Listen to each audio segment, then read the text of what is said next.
Ngayong umaga, habang naghahanda akong pumunta sa shopping mall, hindi ko inakala na ang isang di inaasahang engkuwentro ay magpapabago magpakailanman sa paraan ng pagtingin ko sa aking buhay, sa aking pamilya, at sa mga desisyon na ginawa ko sa loob ng maraming taon.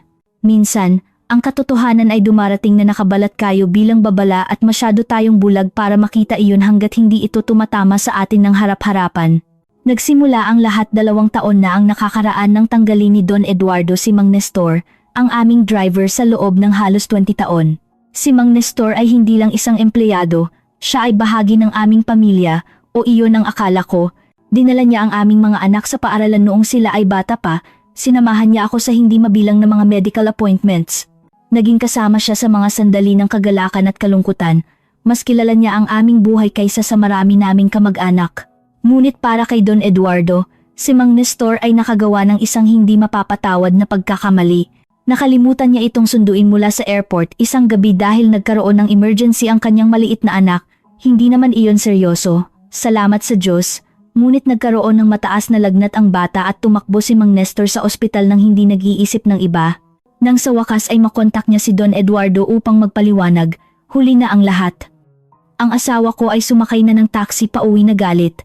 Nararamdaman na ang tiwala niya ay pinagtaksilan.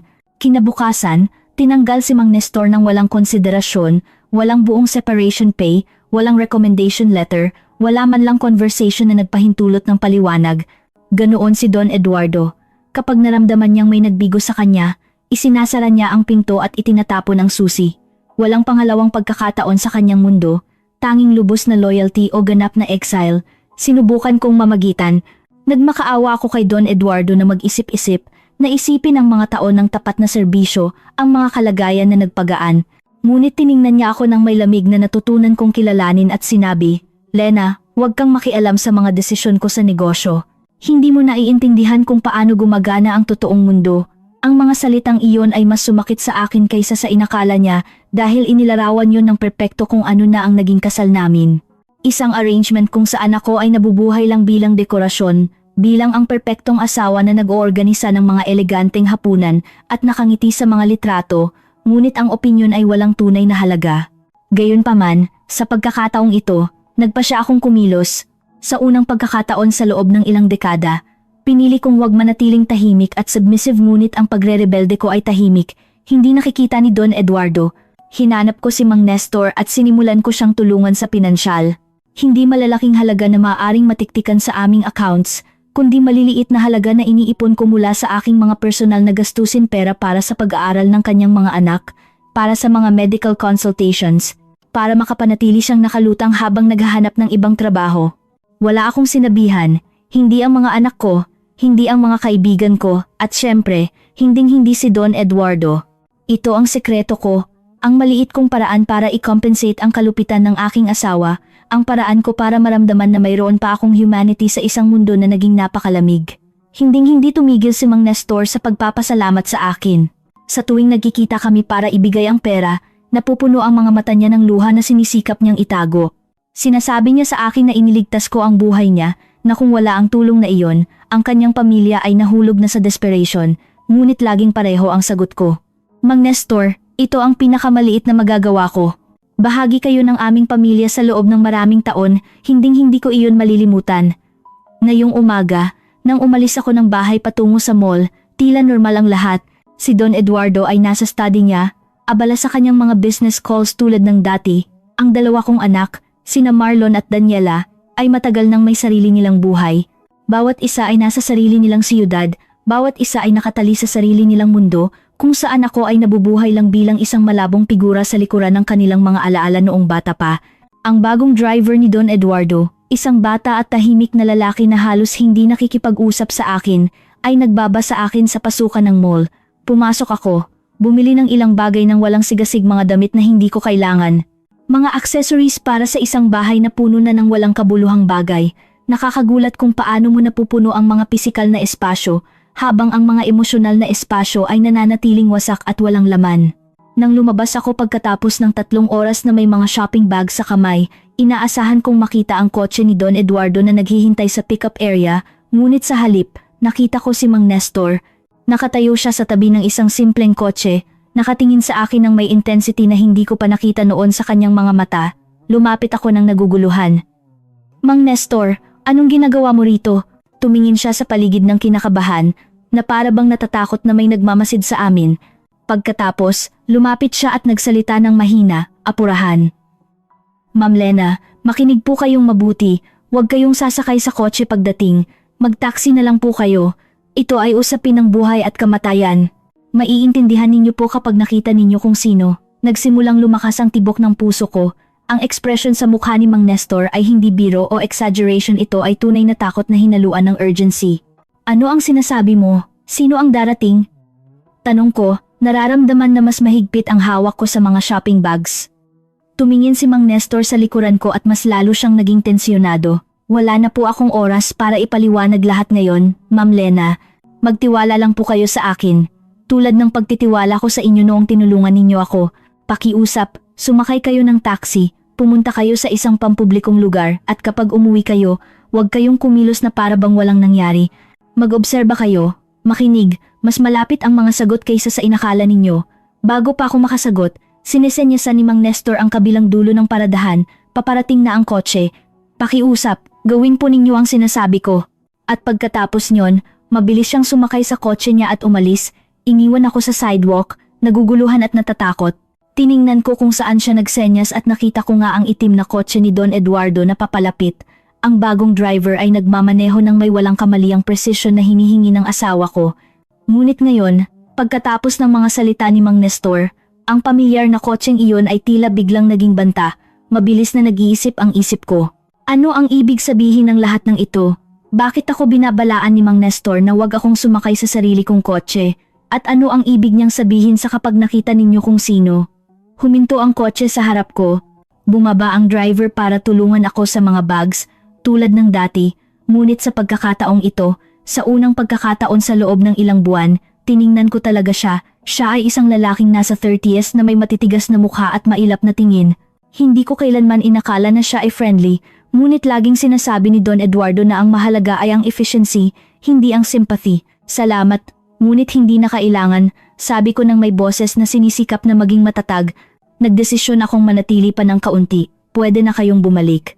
Mag-taxi na lang ako mamaya. Tiningnan ako ng driver ng may halatang pagkagulat. Sigurado po ba kayo, Ma'am Elena? Partikular po na pinakiusapan ako ni Don Eduardo na huwag kayong pababayaan na maghintay. Sigurado ako. Sabihin mo sa asawa ko na may lumabas na last minute na bagay. Isang kaibigan na nakita ko rito. Nag-alinlangan ng lalaki sandali, na para bang nag-iisip na magpilit, ngunit sa wakas ay tumango. Itinago niya ang mga bags ko sa trunk at iniabot sa akin. Sige po, ma'am. Nakita ko siyang umalis na mabilis pa rin ang tibok ng puso ko. Ginawa ko ba ang tama o nagpapadala lang ako sa paranoia? Ngunit may isang bagay sa boses ni Mang Nestor, sa tingin niya, ang nagsasabi sa akin na ito ay totoo. Iniligtas niya ako mula sa isang bagay, bagamat hindi ko pa rin naiintindihan kung ano. Sumakay ako ng taxi at hiniling ko sa driver na dalhin ako sa isang coffee shop sa center, malayo sa aming village. Kailangan ko ng oras para mag-isip, para iproseso ang katatapos lang na nangyari.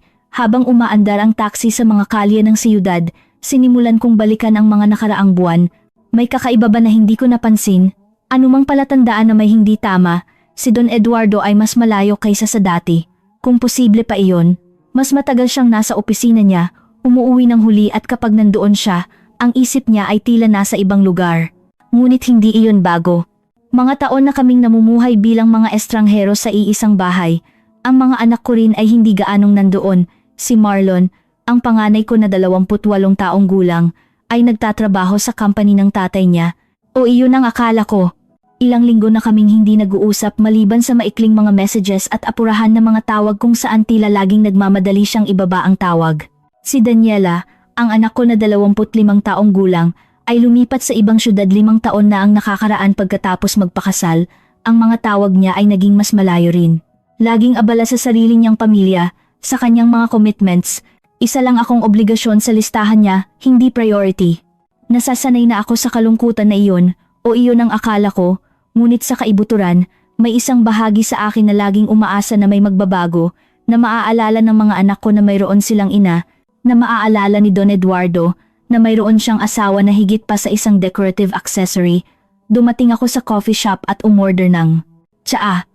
Bahagyang nanginginig ang aking mga kamay habang hawak ko ang tasa. Ang mga salita ni Mang Nestor ay umalingaw-ngaw sa aking isip. Maiintindihan ninyo po kapag nakita ninyo kung sino-sino ang tinutukoy niya, ang driver, iba pa? At higit sa lahat, bakit ang taong iyon ay nagre-representa ng panganib sa akin? Kinuha ko ang telepono ko at nakita ko ang ilang messages mula kay Don Eduardo na nagtatanong kung bakit hindi ako bumalik sa kotse, kung bakit ako nagdesisyon na manatili. Ang mga messages niya ay may ganoong controlling tone na kilala ko ng husto, na nakabalat kayo bilang concern. Nakita ko ang isang matandang kaibigan. Nagdesisyon akong mag-coffee kasama siya. Makakarating ako sa loob ng ilang oras, sagot ko, nagsinungaling ng may kadalian na nagulat sa akin. Habang hinihintay ko ang sagot niya, tumingin ako sa paligid ng coffee shop, mga magkasintahan na tumatawa ng magkasama, mga grupo ng magkakaibigan na nagbabahagi ng mga kwento, isang matandang babae na nagbabasa ng tahimik sa isang sulok. Ang lahat ng taong iyon ay tila mayroon akong nawala matagal na ang nakakaraan tunay na koneksyon sa ibang tao. Kailan ako tumigil na magkaroon ng tunay na mga kaibigan? Kailan ko pinayagan na ang buhay ko ay maging ang asawa lang ni Don Eduardo Alcantara, ang absent na ina ni na Marlon at Daniela, ang babae na nabubuhay sa margins ng buhay ng iba? Nag-vibrate ang telepono ko sa sagot ni Don Eduardo. Sige, wag ka lang magpapahuli. Hindi man lang niya tinanong kung sino ang kasama ko, hindi nagpakita ng kuryosidad, binigyan lang niya ako ng permission na mahuli sa sarili kong bahay, na para bang ako ay isang teenager na nangangailangan ng kanyang approval. Gumugol ako ng halos 2 oras sa coffee shop na iyon, umiinom ng tsaa at nakatingin sa bintana habang patuloy na umiikot ang isip ko. Sa wakas, nang magsimulang lumubog ang araw sa horizon, nagdesisyon ako na oras na para umuwi, ngunit hindi bago gawin ang isang bagay na matagal ko nang hindi ginagawa, tawagan ng mga anak ko. Denial ko muna ang numero ni Marlon. Pagkatapos ng ilang ring, sinagot niya ng may apurahan na boses na naging personal signature niya. Ma, busy ako. May nangyari ba? Hindi ba pwedeng tumawag ang isang ina sa anak niya nang walang nangyayari? Tanong ko. Nararamdaman na ang kalungkutan ay humalo sa frustration sa boses ko. Nagkaroon ng maikling paghinto. Tama ka. Sorry, sadyang maraming trabaho. Pinupush ni Papa ang ilang bagong projects. Kumusta ang mga bagay sa company? Tanong ko, sinisikap na panatilihin ang conversation. Ayos lang, under control ang lahat. Ang sagot niya ay automatic, inensayo. Ma, talaga bang tumawag ka lang para magtanong tungkol sa trabaho? Gusto ko lang marinig ang boses mo, anak. Ilang linggo na tayong hindi nag-uusap ng totoo. Alam ko, ma, sorry. Ang oras, alam mo na kung paano, laging ang oras. Ang oras na hindi sapat, ang oras na naglalayo sa kanila sa akin, ang oras na nagiging koleksyon ng mga estranghero na may parehong apelyido ang mga pamilya. Marlon, ayos ba ang lahat? I mean, talagang ayos, hindi lang sa trabaho? Isa pang paghinto, mas matagal ito. Sa isang sandali, inakala kong magbubukas siya, napapayagan niya akong pumasok sa buhay niya ng totoo, ngunit pagkatapos ay nakarinig ako ng mga boses sa likuran at nagbago ang tono niya. Ma, kailangan ko nang umalis. Tatawag ako mamaya. Bye. At ibinaba niya ang tawag bago pa ako makasagot, nanatili akong nakatingin sa telepono, nararamdaman ang pamilyar na kawalan sa dibdib ko. Pagkatapos, denial ko ang numero ni Daniela. Sa pagkakataong ito, hindi man lang niya sinagot, diretso sa voicemail. Hello, mahal ko, si mama ito. Tumawag lang ako para malaman kung kumusta ka. Kumusta ang mga bata? Tawagan mo ako kapag pwede ka. I love you. Itinago ko ang telepono at binayaran ko ang bill ko. Oras na para harapin kung anuman ang naghihintay sa akin sa bahay. Ibinataksi ako sa harap ng gate ng aming property. Ang bahay ay tila kahanga-hanga tulad ng dati, na may perpektong inaalagaan ng mga hardin at eleganteng fasad. Ngunit para sa akin, matagal na itong tumigil sa pagiging isang tahanan. Ito ay isang structure lang kung saan ako nabubuhay, kung saan ginugugol ko ang mga araw na naghihintay ng isang bagay na hinding-hindi dumarating. Pumasok ako ng maingat, naaalala ang mga salita ni Mang Nestor, mag-obserba kayo, makinig. Si Don Eduardo ay nasa study niya, tulad ng inaasahan, naririnig ko ang boses niya sa pamamagitan ng saradong pinto na nakikipag-usap sa isang tao sa telepono. Ang tono niya ay businesslike, ang ginagamit niya kapag may importante siyang negosasyon. Umakyat ako sa aming silid at inilagay ang mga shopping bag sa kama. Habang nag-aayos ako ng mechanically, patuloy na pinoproseso ng isip ko ang lahat ng nangyari. Ano ang gustong makita ni Mang Nestor? Anong panganib ang iniiwasan niya sa akin? Nang gabing iyon, habang kumakain kami, tiningnan ko si Don Eduardo ng may bagong pananaw. Tahimik siyang kumakain, paminsan-minsan ay tinitingnan ang telepono niya, ganap na walang kamalayan sa presensya ko sa kabilang dulo ng lamesa.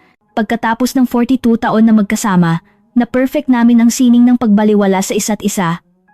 "Kumusta ang araw mo?" tanong ko, binabasag ang katahimikan. Nag-angat ng tingin si Don Eduardo, nagulat sa tanong, abala tulad ng dati. "Ayos lang, at sa iyo?" "Interesante, napaka-interesante." Sa katunayan, tiningnan niya ako ng mas maingat ngayon. "Ganoon ba? Ano ang napaka-interesante sa pagpunta sa mall?"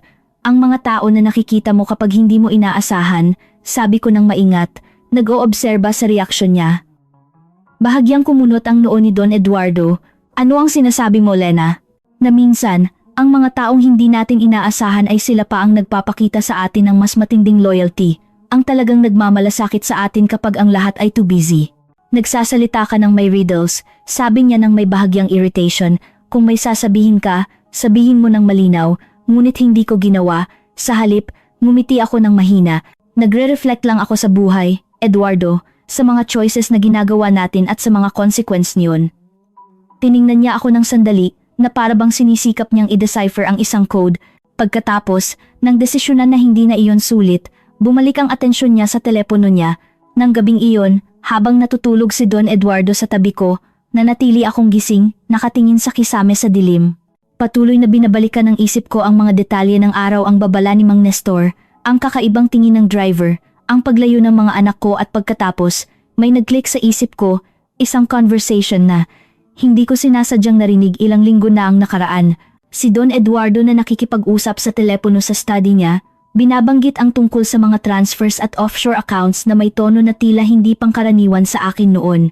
Naalala ko rin kung paano kumikilos si Marlon kamakailan, mas kinakabahan, mas umiiwas, at si Daniela, na hindi kailanman naging malapit sa kanyang ama, ay biglang nagsimulang tumawag sa kanya ng mas madalas, isang bagay na napansin ko dahil sa mga incoming calls sa telepono ni Don Eduardo kapag nakakalimutan niya iyon sa sala. Posible bang may nangyayari na hindi ko napansin sa peripheral existence ko sa pamilyang ito, isang bagay na sangkot ang asawa ko, ang mga anak ko at kung saan ako ay sadyang excluded? Ang mga salita ni Mang Nestor ay umalingaw-ngaw muli sa isip ko. "Maiintindihan ninyo po kapag nakita ninyo kung sino." At bigla, nang may kalinawan na nagpahinto sa aking paghinga, nagsimula akong maintindihan. Ang panganib ay hindi ang driver. Ang panganib ay mas malapit. Ito ay nasa sarili kong pamilya. Ang mga sumunod na araw ay isang masakit na revelation. Sinimulan kong mag-obserba tulad ng ipinayo ni Mang Nestor at ang nakita ko ay sumira sa puso ko sa paraang hindi ko inakala. Napansin ko na sina Don Eduardo at Marlon ay nagkakaroon ng mga conversation na biglang humihinto kapag pumapasok ako sa silid. Napansin ko kung paano sila nagpapalitan ng makabuluhang tingin habang kumakain, na para bang nagbabahagi sila ng mga sekreto na hindi ko dapat malaman. At ang pinakamasakit, nakita ko kung paano iniiwasan ng sarili kong anak ang tingin ko kapag nagtatanong ako ng simpleng tanong tungkol sa buhay niya. Isang hapon, habang wala si Don Eduardo dahil may meeting, pumasok ako sa study niya. Hindi ito ang karaniwan kong ginagawa. Ang espasyo na iyon ay ang kanyang pribadong realm, ang kanyang sanctuary kung saan hindi ako welcome. Ngunit ng hapong iyon, may nagtulak sa akin na tumawid sa hindi nakikitang linya na iyon. Sa ibabaw ng kanyang lamesa, may mga nakakalat na dokumento. Sinimulan kong basahin, bahagyang nanginginig ang aking mga kamay. Ang mga iyon ay mga legal papers, contracts, bank statements, at habang nagbabasa ako, mas lalong naging malinaw ang kakilakilabot na imahe na nabubuo sa harap ko. Naglilipat ng assets si Don Eduardo. Malalaking halaga ng pera ang itini-transfer sa offshore accounts. Ang mga ari-arian ay nire-register sa ilalim ng mga pangalan ng phantom companies. At ang pinakawasak, ang pangalan ko ay wala sa kahit saan. Ako ay systematically na binubura sa lahat ng binuo namin ng magkasama sa loob ng higit sa 4 na dekada. Nahulog ang mga papel sa kamay ko nang marinig ko ang tunog ng kotse sa pasukan. Mabilis akong lumabas sa study, mabilis ang tibok ng puso. Nagtago ako sa kusina, nagkunwari akong nagtitimpla ng tsaa nang pumasok si Don Eduardo. "Lena, nasaan ka?" Umalingaw-ngaw ang boses niya sa bahay. "Dito sa kusina," sagot ko. Nagulat sa kung gaano katatag ang boses ko sa kabila ng whirlwind ng emosyon sa loob ko. Lumabas si Don Eduardo sa pinto, maluwag ang tayo niya, ang mukha niya ay nagpapakita ng pagod sa maghapon. "Kailangan nating mag-usap," sabi niya. At may isang bagay sa tono niya ang nagpakita sa akin na ang sandaling ito ay paparating, na hinihintay niya ang tamang oras. Tungkol saan? Tanong ko, kahit alam ko na ang sagot. Tungkol sa atin, tungkol sa kasal na ito, tungkol sa future. Dahan-dahan akong umupo sa isa sa mga upuan sa kusina, naghahanda para sa kung anong darating. Malaki ang inisip ko kamakailan. Nagsimula si Don Eduardo nang hindi umuupo, nananatiling nakatayo na para bang nagbibigay siya ng business presentation. Iba na tayong tao ngayon, Lena. Wala nang nagbubuklod sa atin maliban sa nakasanayan at isang piraso ng papel.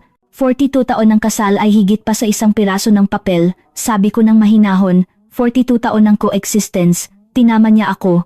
Huwag tayong maglokohan. Matagal na tayong hindi mag-asawa. Tayo ay kasama sa bahay lang. Ang mga salita niya, bagamat masakit, ay hindi ganap na mali, ngunit may isa pang bagay sa tono niya. Isang bagay na calculated at malamig na nagpakita sa akin na ang conversation na ito ay hindi tungkol sa damdamin, ito ay tungkol sa strategy. Ano ba talaga ang gusto mong sabihin, Eduardo? Huminga siya ng malalim. Gusto kong mag-divorce, Lena. Sa palagay ko, pareho tayong deserving na maging tapat sa kung ano ang naging ito at magpatuloy sa buhay namin. Nandoon na, ang katotohanan sa wakas ay nasa hangin sa pagitan namin, ngunit alam kong may mas higit pa sa likod ng biglaang pangangailangan na ito ng katapatan. Naiintindihan ko, at ang mga bata, sina Marlon at Daniela, alam ba nila ang desisyon mong ito, ang bahagyang pag-aalinlangan sa kanyang mga mata ang nagkumpirma sa lahat. Maiintindihan nila, mga matatanda na sila, alam nila na ang mga kasal na ito ay hindi maaaring pilitin na magpatuloy kapag hindi na gumagana, maiintindihan nila, inulit ko, hinahayaan na lumutang ang tanong sa hangin. O naiintindihan na nila dahil alam na nila. Tiningnan ako ni Don Eduardo ng mas maingat ngayon na para bang RASSS niya kung gaano na talaga ang alam ko. Lena, wag mo nang pahirapan pa ang dapat na maging madali. Maaari kang manatili sa bahay ng sandali habang naghahanap ka ng ibang arrangement. Magiging patas ako sa asset division. Patas. Ang salitang iyon ay lumabas sa bibig ko ng may pait na nagulat sa akin. Patas tulad ng pagiging patas sa paglilipat ng asset sa mga account kung saan wala ang pangalan ko. Patas tulad ng pagiging patas sa pagsangkot sa anak natin sa mga plano mo nang hindi sinasabi sa akin. Ganoon ba, Eduardo? Nagbago agad ang ekspresyon niya, ang maskara ng civility ay nahulog, na nagpakita ng isang bagay na mas matigas sa ilalim, nang himasok ka sa mga gamit ko. Tahanan ko rin ito, o hindi bababasa, iyon ito hanggang sa nagdesisyon kang hindi na. Lena, hindi mo alam ang sinasabi mo, ang mga iyan ay komplikadong business matters na hindi mo maiintindihan. Huwag mo akong insultuhin na tila ako ay tanga, pinutol ko siya. Ang boses ko ay tumaas sa kabila ng intensyon kong manatiling kalmado. Ako ay asawa mo sa loob ng higit sa 4 na dekada. Naging invisible ako, oo. Binaliwala ako, oo, ngunit hindi ako stupid. Hinigpitan ni Don Eduardo ang kanyang panga. Kukuha ako ng pinakamahusay na abogado. Iminumungkahi kong gawin mo rin ang pareho.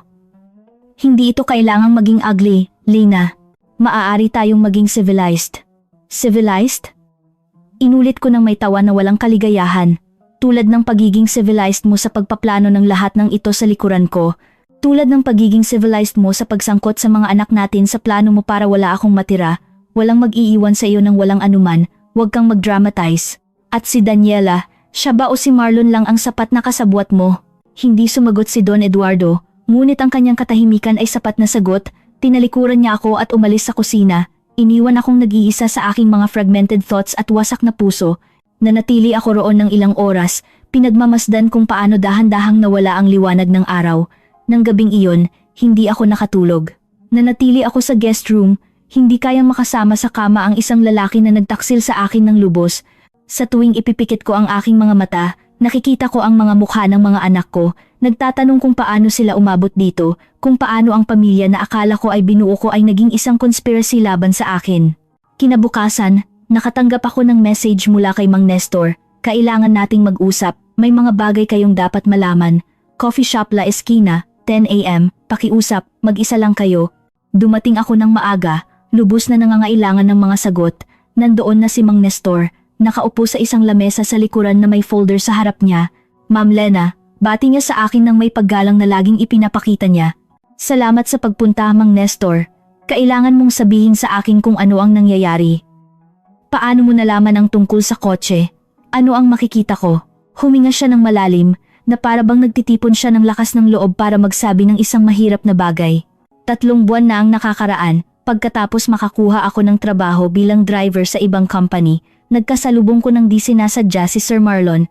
Nasa isang restaurant siya kasama ang kanyang ama at ilang abogado. Hindi ko dapat narinig, ngunit nakilala ko ang mga boses at lumapit ako ng hindi sinasadya. Ano ang narinig mo? Ang boses ko ay halos bulong. Pinag-uusapan po nila kayo kung paano sisiguraduhin na sa divorce, hindi kayo magkakaroon ng access sa karamihan ng mga assets. Narinig ko si Don Eduardo na nagsasabing asawa lang kayo, na hindi kayo nag-contribute talaga sa company, na ang lahat ay dahil sa kanyang trabaho at pagsisikap. Nagsimulang tumulo ang luha sa aking mga pisngi. Ang marinig iyon mula kay Mang Nestor ay nagbigay ng hindi maikakailang katotohanan sa hinala ko, at si Marlon, ang anak ko, wala siyang sinabi para ipagtanggol ako, ibinaba ni Mang Nestor ang tingin. I'm sorry, Ma'am Lena, sumasang-ayon si Sir Marlon, nagmungkahi pa siya ng karagdagang paraan para protektahan ang assets ng pamilya. Ang salitang pamilya ay tila isang malupit na pang-iinsulto. Anong pamilya? Isang pamilya na nakikipagsabuatan laban sa sarili niyang ina. May iba pa ba? Nagpatuloy si Mang Nestor, binuksan ang folder. Pagkatapos ng araw na iyon, sinimulan kong imbestigahan ng mag-isa. Mayroon akong ilang contacts, mga taong may utang sa akin, at may natuklasan ako na kailangan ninyong malaman. Ipinakita niya sa akin ang mga dokumento, mga litrato, mga records. Habang tinitingnan ko, mas lalong naging malinaw ang kumpletong larawan ng pagtataksil. Matagal nang pinaplano ni Don Eduardo ito higit sa 1 taon. Naglipat siya ng mga ari-arian sa ilalim ng pangalan ng mga company na kontrolado niya at ni Marlon. Naglipat siya ng pondo mula sa joint accounts patungo sa personal accounts. Nagbenta pa nga siya ng mga investments na akala ko ay mayroon pa kami, iningatan ng pera kung saan hindi ko ma-access. At ang pinakawasak, may mga dokumento na nagpapakita na alam din ni Daniela, ang anak ko, na umiiwas sa akin, ay hindi inosente sa lahat ng ito. Pumirma siya bilang witness sa ilang transfer documents ng ari-arian. Ngunit may isa pa kayong dapat malaman, sabi ni Mang Nestor ng mahina. Noong nakita ko kayo sa mall, sinusundan ko ang bagong driver ni Don Eduardo. May hinala ako sa kanya sa loob ng ilang linggo. Anong klaseng hinala? Ang lalaking iyon ay hindi lang isang driver, Ma'am Lena. Siya ay isang private investigator. Ang tunay niyang trabaho ay sundan kayo, idokumento ang mga kilos ninyo, maghanap ng anumang bagay na magagamit laban sa inyo sa divorce. Naging yelo ang dugo ko. Iniimbestigahan ako? Ang sarili kong pamilya? Naghahanap sila ng anumang bagay na magbibigay katwiran sa pagbibigay sa akin ng mas kaunti sa divorce settlement, isang affair, excessive spending, anumang pag-uugali na maaari nilang ipinta na hindi nararapat. Pero wala akong ginawang masama, sabi ko. Ang boses ko ay nagkawasak. Sa loob ng 42 taon, naging tapat akong asawa, isang devoted na ina. Inilaan ko ang buong buhay ko sa pamilyang ito. Alam ko po, Ma'am Lena, kaya ko kayo binalaan. Nang araw na iyon, susundan kayo ng investigator, kukuhanan kayo ng litrato sa ating engkuwentro ng mga naunang beses na nagkita tayo para ibigay ko ang pera. Gagamitin nila iyon para magpahiwatig na may inappropriate relationship kayo na nililipat ninyo ang family funds. Nawalan ako ng salita. Ang lalim ng pagtataksil ay nakapipinsala. Bakit? Tanong ko sa wakas. Bakit nila gagawin ito? Ako ang ina nila, ang asawa niya. Ano ang ginawa ko para maranasan ito? Hinawakan ni Mang Nestor ang kamay ko ng may pagiging magalang. Wala po kayong ginawang masama, Ma'am Lena. Ito ay tungkol sa kasakiman, tungkol sa selfishness, pero kailangan ninyong protektahan ang sarili ninyo. Kailangan ninyong kumuha ng abogado, isang magaling.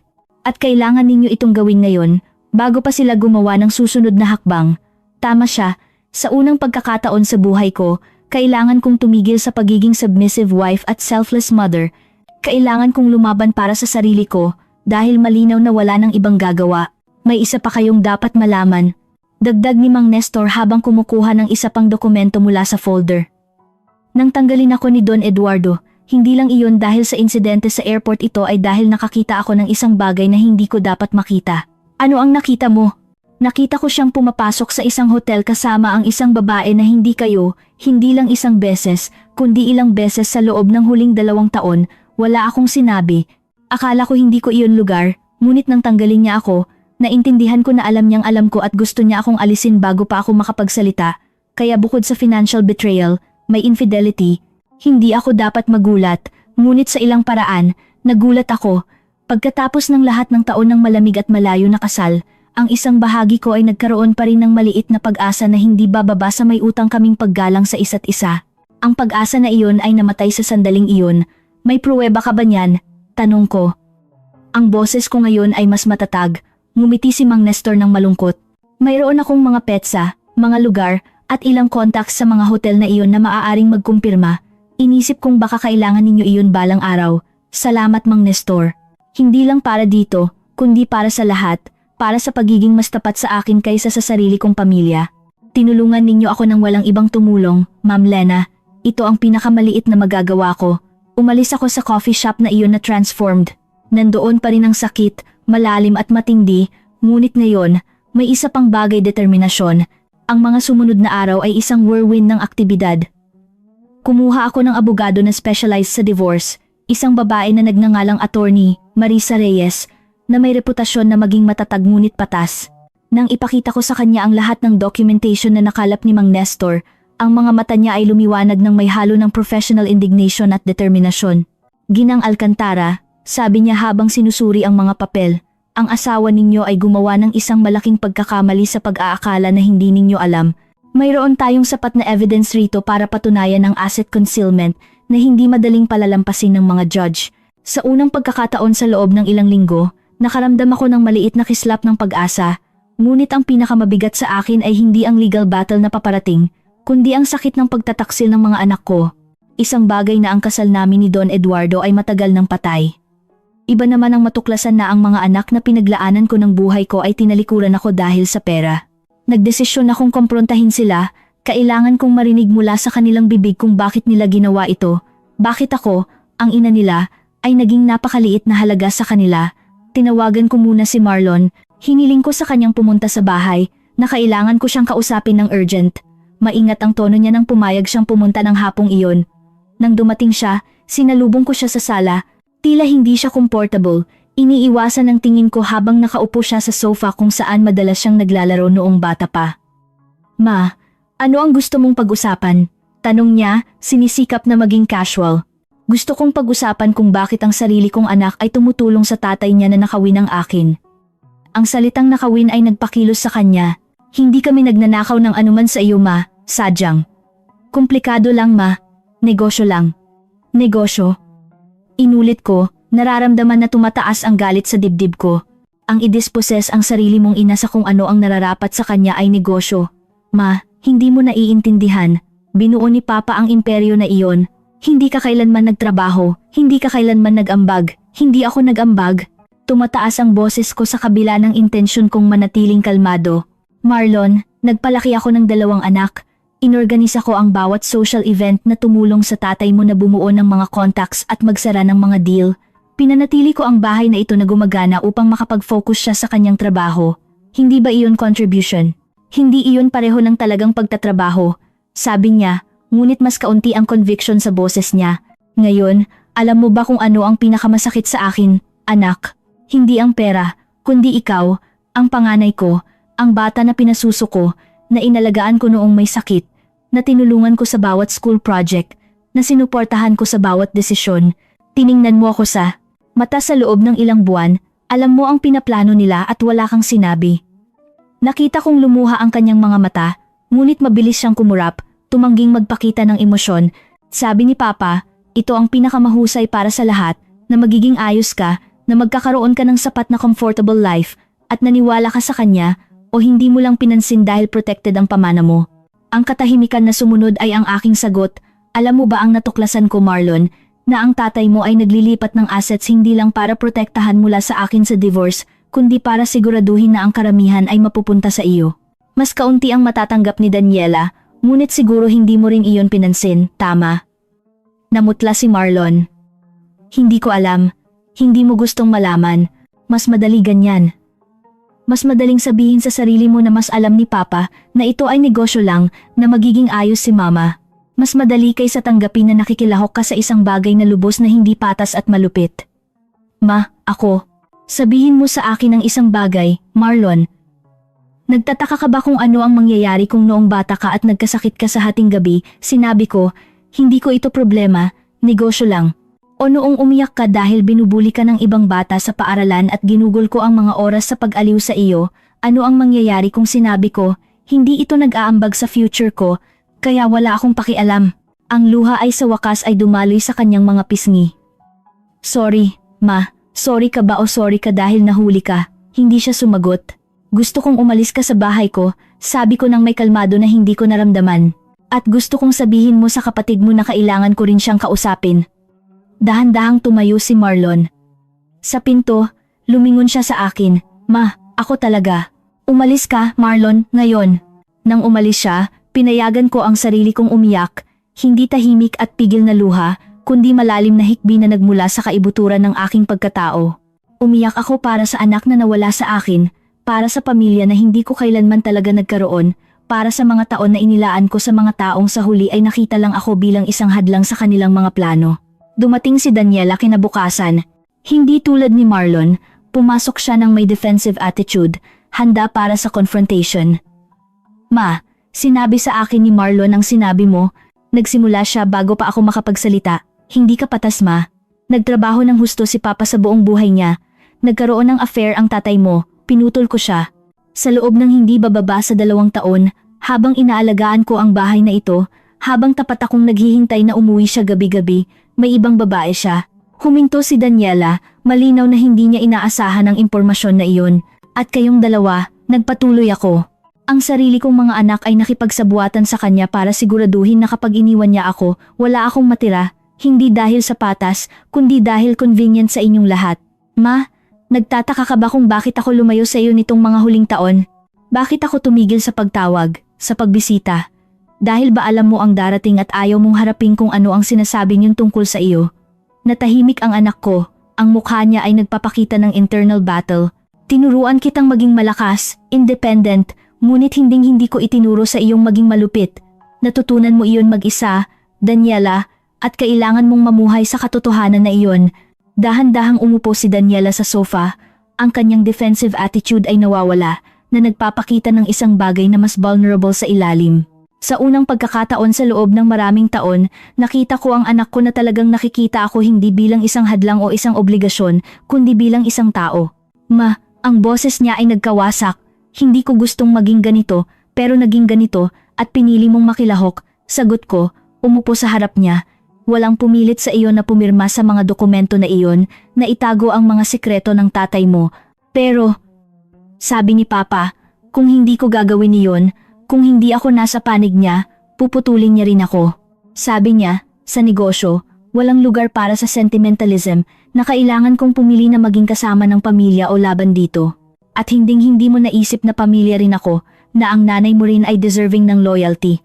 Nagsimulang tumulo ang luha sa mukha ni Daniela. May mga anak ako, ma. Kailangan kong isipin ang future nila, ang education nila, ang lahat ng kakailanganin nila. At si Mark, ang asawa ko, hindi siya kumikita ng malaki. Importante ang pamana ni Papa sa amin, kaya ibinenta mo ako para sa financial security? Hindi iyon ganoon, sigaw niya, ngunit wala ang conviction sa boses niya. Naisip ko, ma, sabi ni Papa na magiging ayos ka, na magkakaroon ka ng sapat na pera para comfortable life sa natitirang bahagi ng buhay mo. At iyon ang nagpakita sa iyo na ayos lang na idisposes ako sa kung ano ang nararapat sa akin. Daniela, hindi lang ito tungkol sa pera. Ito ay tungkol sa pagtataksil sa akin ng sarili kong pamilya. Ito ay tungkol sa katotohanan na sa loob ng ilang buwan, sa tuwing titingnan mo ako, sa tuwing iniiwasan mo ang mga tawag ko, dahil iyon sa alam mo na inihahanda nila ang trap na ito. Tinakpan ni Daniela ang mukha niya gamit ang kanyang mga kamay, umiiyak. Sandali, naramdaman ko ang impulse na aliwin siya, yakapin siya tulad ng madalas kong ginawa noong bata pa siya, ngunit pinigilan ko ang sarili ko. Kailangan niyang maramdaman ang bigat ng kanyang mga aksyon, hindi iligtas mula sa mga consequence. Alam mo ba kung ano ang pinaka nakakagulat sa lahat ng ito? Sabi ko ng mahinahon. Ginugol ko ang buong buhay ko sa pagtuturo sa inyo na maging mabuti, matapat, loyal. Tinuruan ko kayo na ang pamilya ang pinakamahalaga at sa huli, natutunan ninyo ang kabaligtaran. Natutunan ninyo na ang pamilya ay mahalaga lang kapag convenient, na ang loyalty ay may presyo at naayos lang na magtaksil sa taong nagmamahal sa iyo kung may sapat na pera. Hindi kami masamang tao, ma, bulong ni Daniela sa pagitan ng luha. Hindi kayo, ngunit gumawa kayo ng masasamang bagay, At iyan ay isang katotohanan na kailangan ninyong mamuhay. Tiningnan ako ng anak ko ng may pulang mata. Mapapatawad mo ba kami balang araw? Nagulat ako sa tanong. Hindi dahil hindi ko naisip ang forgiveness, kundi dahil hindi ko inasahan na darating iyon ng ganoon kabilis, ng ganoon kadali, na para bang ang forgiveness ay isang bagay na pwedeng hilingin at matanggap ng walang pagsisikap ng redemption. Hindi ko alam, Daniela. Sa totoo lang, hindi ko alam.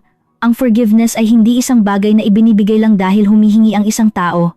Ito ay isang bagay na kinikita, na binubuo sa tunay na pagbabago at tunay na pagsisisi. At sa ngayon, ang nakikita ko lang ay pagsisisi dahil nahuli, hindi dahil sa ginawa ninyo. Nagsisisi ako, Ma, talaga. Kung gayon, patunayan mo, hindi sa salita, kundi sa gawa, kausapin mo ang tatay mo, sabihin mo sa kanya na mali ito, na hindi ka na magiging bahagi nito. Magtestigo ka para sa akin kung kailangan. Ipakita mo sa mga anak mo na ang lola nila ay hindi isang taong pwedeng i-discard kapag hindi na convenient. Dahan-dahang tumango si Daniela, pinupunasan ang luha niya. Gagawin ko, pangako ko sa iyo. Ang mga promise sa pamilyang ito ay napatunayang walang halaga, sabi ko nang may kalungkutan, ngunit umaasa ako na sa pagkakataong ito, magiging iba. Pagkatapos umalis ni Daniela, nanatili akong mag-isa sa malaki at walang laman na bahay na iyon. Sa unang pagkakataon sa loob ng ilang dekada, ang katahimikan ay hindi naramdaman na oppressive na ramdaman itong nagpapalaya. Ito ang katahimikan ng mga desisyon na ginawa ng katotohanan na sa wakas ay nalantad ng isang babae na tumigil sa pagiging invisible. Nang gabing iyon, huling umuwi si Don Eduardo. Nakita niya akong naghihintay sa sala. Kailangan nating mag-usap, sabi ko sa kanya. Wala na tayong dapat pag-usapan, Lena. Hayaan mo na ang mga abogado ang bahala sa lahat. Oh, pero may pag-uusapan tayo. Gusto kong malaman mo na alam ko ang lahat. Ang mga offshore accounts, ang transferred properties, ang babae sa hotel, ang private investigator lahat. Nakita kong humigpit ang mukha niya. Hindi ko alam ang sinasabi mo. Pakiusap, Eduardo, lumipas na ang oras ng kasinungalingan. May documentation ako ng lahat at mayroon akong mga witness. Ang ginawa mo ay hindi lang immoral, illegal din sa maraming aspeto. Kung susubukan mong maging ugly, sisirain ko ang reputation mo. Sabi niya nang may lamig. Maaari kong gawin iyon. Gawin mo. Ano ang pwede mong gawin? Ang isang tapat na asawa na pinagtaksilan, isang ina na naglaan ng buhay sa kanyang pamilya para lang dispossess nila. Sige, Eduardo, ikaw ang magkuwento sa mundo niyon. Tingnan natin kung sino ang mas malaki ang loss. Sa unang pagkakataon sa aming mga taon na magkasama, nakita ko ang isang bagay na katulad ng takot sa kanyang mga mata. Hindi ko gustong sirain ka, nagpatuloy ako. Iyon ay i-reduce sa level mo, ngunit gusto ko ang nararapat sa akin. Gusto ko ang legally na akin pagkatapos ng 42 taon ng kasal.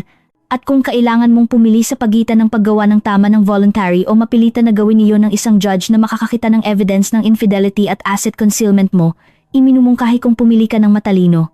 Tiningnan ako ni Don Eduardo ng matagal.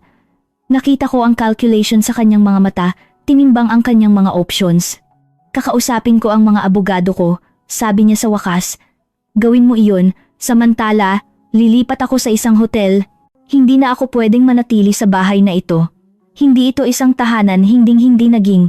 Ito ay isang magandang kulungan lang kung saan ginugol ko ang mga dekada ng buhay ko sa paglilingkod sa mga taong hindi ako pinahalagahan. Lena, wag, pinutol ko siya. Wala kang karapatan na banggitin ang pangalan ko sa tono na iyon, na para bang may ibig pa rin akong sabihin sa iyo. Ginawa mo akong estranghera, Eduardo. Mamuhay ka na sa choice na iyon.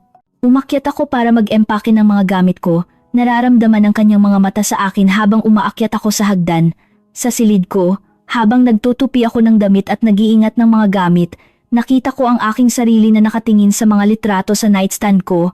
Mga litrato ng kasal, ng maliliit na bata na nakangiti, ng mga birthday at celebration, isang buong buhay na nakunan sa mga frozen moments na ngayon ay tila pag-aari ng ibang tao. Kinuha ko lang ang isang litrato ng mga anak ko noong bata pa sila bago sila naging matigas sa mundo, bago nila natutunan na mas mahalaga ang pera kaysa sa pag-ibig. Iniingatan ko iyon hindi bilang alaala ng kung ano sila, kundi bilang paalala ng kung ano ang nawala. Nang gabing iyon, natulog ako sa isang simple, ngunit malinis na hotel. Mas maliit ang kama, ang kumot ay hindi ng quality na nakasanayan ko, ngunit mas mahusay akong natulog kaysa sa mga taon dahil sa unang pagkakataon sa loob ng ilang dekada, natulog ako ng tapat sa sarili ko. Kinabukasan, nakatanggap ako ng message mula kay Mang Nestor. Kumusta po, Ma'am Lena? Gusto ko lang pong ipaalala na hindi kayo nag-iisa sa lahat ng ito. Ngumiti ako nang basahin ko ang mga salita niya. Nakakagulat na ang pinakamatapat na tao sa buhay ko ay naging isang taong tinanggal ng asawa ko ng walang awa. Ang buhay ay may kakaibang paraan ng pagpapakita kung sino ang talagang mahalaga. Sumagot ako, ayos lang ako, Mang Nestor, mas malakas kaysa sa inakala kong pwede ako. Salamat sa lahat, at totoo iyon, ayos lang ako, hindi masaya, hindi ganap na gumaling, ngunit nasa tamang landas at sa unang pagkakataon sa mahabang panahon, ang landas na iyon ay akin upang piliin. Ang mga sumunod na buwan ay isang whirlwind ng transformation na hindi ko inakala na posible sa edad kong 67. Laging naniniwala ako na sa edad na ito, ang isang tao ay nabuo na ang malalim na pagbabago ay bahagi na ng nakaraan, ngunit natuklasan ko na hinding-hindi pa huli ang lahat para muling matuklasan ang sarili, para makahanap ng lakas na hindi mo alam na mayroon ka. Ang legal process ay mahaba at minsan masakit. Si Attorney Marisa, ang abogado ko, ay naging higit pa sa isang legal representative. Naging Alicia, isang taong patuloy na nagpapaalala sa akin ng sarili kong halaga kapag nakakalimutan ko. Salamat sa evidence na nakalap ni Mang Nestor at sa sarili kong documentation, nagawa naming patunayan ang asset concealment ni Don Eduardo. Sa huli, naging patas ang settlement. Hindi ko nakuha ang lahat, ngunit nakuha ko ang sapat para mabuhay ng may dignidad, para magsimulang muli. Kinailangan ni Don Eduardo na harapin ang mga consequence ng kanyang mga aksyon, hindi lang legal, kundi social din. Ang reputation niya sa mga business circles ay nagdusa ng malaman ng totoo kung paano niya sinubukang i-dispossess ang asawa niya sa loob ng 42 taon. Ngunit ang pinakamahalaga ay hindi ang pera o ang legal victory, kundi ang natuklasan ko tungkol sa sarili ko sa process. Bumili ako ng isang maliit na apartment sa isang tahimik na lugar. Hindi iyon ang mansyon na nakasanayan ko, ngunit akin iyon. Ang bawat furniture na pinili ko, bawat kulay na ipininta ko, bawat decorative decision ay akin at akin lang. Sa unang pagkakataon sa buhay ko, nabuhay ako sa isang espasyo na nagre-reflect ng kung sino ako, hindi ng kung sino ang inaasahan nilang maging ako. Binalikan ko ang mga bagay na tinalikuran ko ilang dekada na ang nakakaraan. Bumalik ako sa pagpipinta, isang bagay na mahal ko noong bata pa ako, ngunit tinalikuran ko nang magpakasal ako dahil inakala ni Don Eduardo na iyon ay isang frivolous hobby. Nag-enroll ako sa literature classes sa lokal na university, napapalibutan ng mga tao sa lahat ng edad na nagbabahagi ng pagmamahal sa mga salita at kuwento. Sinimulan ko pang mag-volunteer sa isang shelter para sa mga pamilya na nahihirapan, tinutulungan ang mga babae na tulad ko ay nagre-rebuild ng kanilang buhay. Si Mang Nestor ay naging tunay na kaibigan. Nagla-lunch kami tuwing 2 linggo, nagbabahagi ng mga kuwento, tumatawa sa mga ironies ng buhay. Ang pamilya niya ay tinanggap ako ng may init na hinding-hindi ipinakita ng sarili kong pamilya. Tinatawag ako ng mga anak niya na Tita Lena at iniimbitahan ako ng asawa niya sa mga family celebration. Natuklasan ko na ang pamilya ay hindi lang dugo, ito ang mga taong pinipiling manatili, na pinipiling pahalagahan ka. Tungkol kay Marlon, nanatili siyang fractured ang relasyon namin.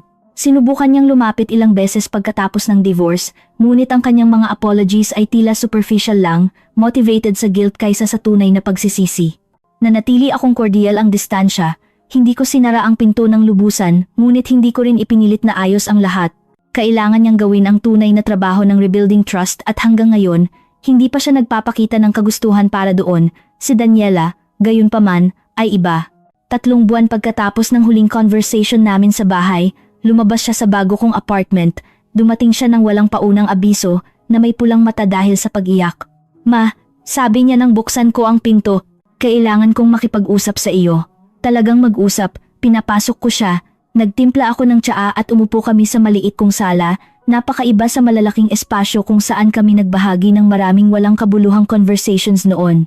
Nasa therapy ako, nagsimula si Daniela, bahagyang nanginginig ang kanyang mga kamay habang hawak niya ang kanyang tasa. Mula noong nag-usap tayo. Noong una, pumunta ako dahil hindi ako makatulog, dahil kinakain ako ng guilt, ngunit marami akong natutunan tungkol sa sarili ko, kung bakit ko ginawa ang ginawa ko. Pinakinggan ko siya ng tahimik, binibigyan siya ng espasyo para magpatuloy. Napagtanto ko na ginugol ko ang buong buhay ko sa pagsisikap na makuha ang approval ni Papa. Lagi siyang napakatigas, napakahigpit. At inakala ko na kung gagawin ko ang gusto niya, kung nasa panig niya ako, sa wakas ay makikita niya ako. Sa wakas ay magiging sapat ako para sa kanya. At naging sapat ka ba? Tanong ko ng mahinahon. Umiling si Daniela, nagsimulang tumulo ang luha. Hindi Hinding-hindi. Kahit pagkatapos ng lahat ng ginawa ko, pagkatapos kong piliin siya kaysa sa iyo, siya pa rin ang parehong malamig at malayo na lalaki. At ngayon napagtanto ko na ang tanging nagawa ko ay mawala ang tanging taong talagang nagmamahal sa akin ng walang kondisyon, ikaw. Ang kanyang mga salita ay tumama sa akin ng malalim, ngunit hindi ako nagmadali na aliwin siya. Kailangan niyang maramdaman ito ng lubusan, iproseso ang sakit ng kanyang mga choices. Nakausap ko ang mga anak ko, nagpatuloy siya. Sinabi ko sa kanila ang totoo tungkol sa ginawa ko, kung paano ko trinato ang lola nila. At alam mo ba kung ano ang tinanong nila sa akin? Tinanong nila ako kung bakit. Bakit ko pipiliin ang pera kaysa sa iyo? At wala akong magandang sagot. Ma, dahil walang magandang sagot. Hindi, hayaan mo akong tapusin, please. Huminga siya ng malalim. Gusto kong malaman mo na nag-testify ako. Sinabi ko sa abogado mo ang lahat ng alam ko tungkol sa mga asset movements ni Papa. Binigyan ko siya ng access sa mga dokumento na mayroon ako, at pinutol ko na ang contact kay Papa ng lubusan dahil napagtanto ko na kung patuloy akong magiging anak niya sa paraang inaasahan niya, hinding-hindi ako magiging taong gusto kong maging. Ang ina na karapat-dapat sa mga anak ko, ang anak na nararapat sa iyo palagi. Ang luha ay malayang dumaloy sa aking mukha.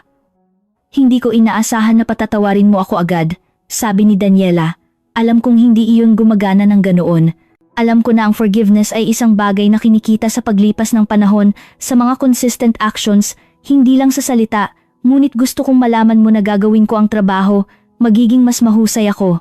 At kung bibigyan mo ako ng pagkakataon, kahit maliit, gusto kong simulan na i-rebuild ang relasyon natin, hindi ang relasyon na mayroon tayo noon, dahil iyon ay sira na matagal na, kundi isang bago na batay sa katapatan at paggalang sa isa't isa. Tiningnan ko ang anak ko, talagang tiningnan ko. Nakita ko sa kanyang mga mata ang isang bagay na hindi ko pa nakita noon, tunay na humility, tunay na pagsisisi, at higit sa lahat, ang tunay na kagustuhan na magbago. Daniela, sabi ko sa wakas, pinahahalagahan ko ang katapatan mo, pinahahalagahan ko na gumawa ka ng tunay na hakbang para gawin ang tama. Ngunit tama ka sa isang bagay, ang forgiveness ay nangangailangan ng oras at ang tiwala ay nangangailangan ng mas maraming oras. Tumango siya, tinanggap ang aking mga salita ng walang defense. Gayunpaman, nagpatuloy ako, handa akong subukan, hindi ko ipinangangako na magiging madali. Hindi ko ipinangangako na babalik kami sa dati, ngunit ipinapangako ko na magiging bukas ako sa posibilidad na bumuo ng isang bago sa pagitan natin. Tumayo si Daniela at lumapit ng dahan-dahan, nagtatanong gamit ang kanyang mga mata kung maaari niya akong yakapin. Tumango ako at sa unang pagkakataon sa loob ng maraming taon, niyakap ko ang anak ko ng totoo. Hindi iyon isang perpekto o ganap na nagpapagaling na yakap, ngunit iyon ay tapat at iyon ay isang simula. Sa mga sumunod na buwan, tinupad ni Daniela ang kanyang salita. Binisita niya ako linggo-linggo, dala ang kanyang mga anak. Nag-uusap kami ng totoo, hindi lang tungkol sa mga trivial na bagay, kundi tungkol sa totoong mga bagay, ang kanyang mga pakikibaka, ang kanyang mga takot, ang kanyang mga pag-asa, at ibinahagi ko rin ang akin. Sa unang pagkakataon, nagkaroon kami ng relasyon na equal, hindi ng isang omniscient mother at compliant daughter. Tumatawa si Mang Nestor kapag ikinukuwento ko ang mga visits na ito. Kita ninyo po, Ma'am Lena, minsan ang tila katapusan ay simula lang ng bago. Tama siya. Ang buhay ko sa edad kong 67 ay ganap na iba sa inakala ko. Hindi ako kasal sa lalaking kasama ko sa loob ng higit sa 4 na dekada. Hindi ako nakatira sa bahay na naging tahanan ko sa loob ng mahabang panahon. Wala akong perpektong pamilya na pinangarap ko, ngunit mayroon akong mas mahusay, mayroon akong authenticity, mayroon akong kalayaan na maging sarili ko nang walang apology, mayroon akong tunay na pagkakaibigan, mayroon akong anak na gumagawa ng mahirap na trabaho upang maging mas mahusay na tao, at mayroon akong kapayapaan. Isang hapon, habang nagpipinta ako sa maliit kong improvised studio, nakatanggap ako ng tawag mula sa hindi kilalang numero, si Don Eduardo. Ang boses niya ay tila iba, mas mahina, hindi sigurado. Pwede ba tayong mag-usap? Nag-uusap na tayo ngayon, sagot ko ng walang commitment. Ang ibig kong sabihin, in person, may mga bagay akong kailangan sabihin sa iyo, nag-alinlangan ako. Ang isang bahagi ko ay gustong tumanggi, panatilihin ang ligtas na distansya na binuo ko. Ngunit ang isa pang bahagi, ang bahagi na natuto na ang closure ay minsan nangangailangan ng mahirap na conversations, ay pumayag. Nagkita kami sa isang neutral cafe, hindi sa isa sa mga lugar na madalas naming pinupuntahan noon. Tila tumanda si Don Eduardo. Ang mga buwan simula ng divorce ay hindi naging mabait sa kanya. Gusto kong humingi ng tawad, nagsimula siya ng walang sugarcoating, para sa lahat sa paraan ng pagtrato ko sa iyo sa kasal natin, para sa pagtataksil, para sa lahat, ano ang nagbago? Tanong ko ng direkta. Tumigil si Daniela sa pakikipag-usap sa akin, sabi niya ng may putol-putol na boses, si Marlon, nakikipag-usap siya sa akin, pero iba na ngayon. Tinitingnan niya ako ng may isang bagay na tila disappointment at naiwan akong mag-isa.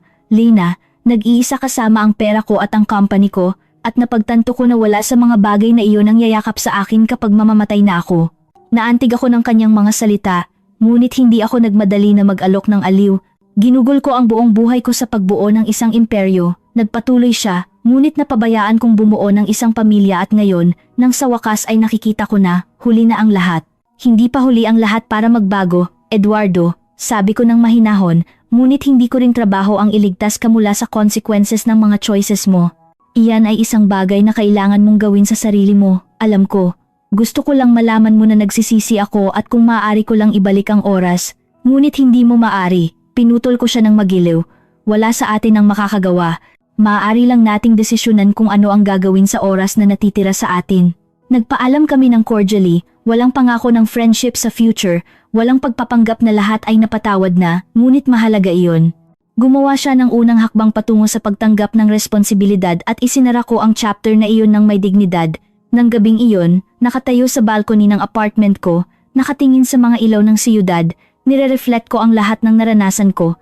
67 taon ng buhay, 62 dito ay inilaan sa isang kasal na sa huli ay naging walang laman. Maaaring naramdaman ko na nasayang ang buhay ko, ngunit hindi ko naramdaman iyon dahil ang lahat, kahit ang sakit, ay nagdala sa akin sa sandaling ito, sa bersyon na ito ng sarili ko, na mas malakas, mas matalino, mas authentic. Natutunan ko na hindi pa huli ang lahat para i-claim ang sarili mo, na ang forgiveness ay para sa nagbibigay tulad ng sa tumatanggap, at ang tunay na pamilya ay binuo sa actions, hindi sa dugo. Naisip ko ang mga babae sa shelter kung saan ako nag-volunteer, bawat isa ay nagre-rebuild ng kanyang buhay mula sa abo. Naisip ko si Daniela, ginagawa ang mahirap na trabaho upang maging mas mahusay na tao. Naisip ko si Mang Nestor, na ang loyalty ay nagligtas sa akin mula sa pagkawala ng lahat. At naisip ko ang sarili ko, ang Lina na ako at ang Lina na ako ay nagiging, ang buhay, naunawaan ko, ay hindi tungkol sa perpektong endings. Ito ay tungkol sa matatapang na beginnings, sa kagustuhan na patuloy na lumaki, kahit tila imposible, sa paghahanap ng kagandahan sa mga crack na iniiwan ng sakit sa atin. Pumasok ako sa apartment, kinuha ang brush ko at nagpatuloy sa pagtatrabaho sa canvas na sinimulan ko ng umagang iyon. Iyon ay isang bukang liwayway, ang mga kulay ay naghahalo at nagbabago, ang dilim ay nagbibigay daan sa liwanag, tulad ko, and kung nagustuhan mo ang kwento ko, huwag kalimutang mag-subscribe sa channel at mag-like. Hanggang sa susunod.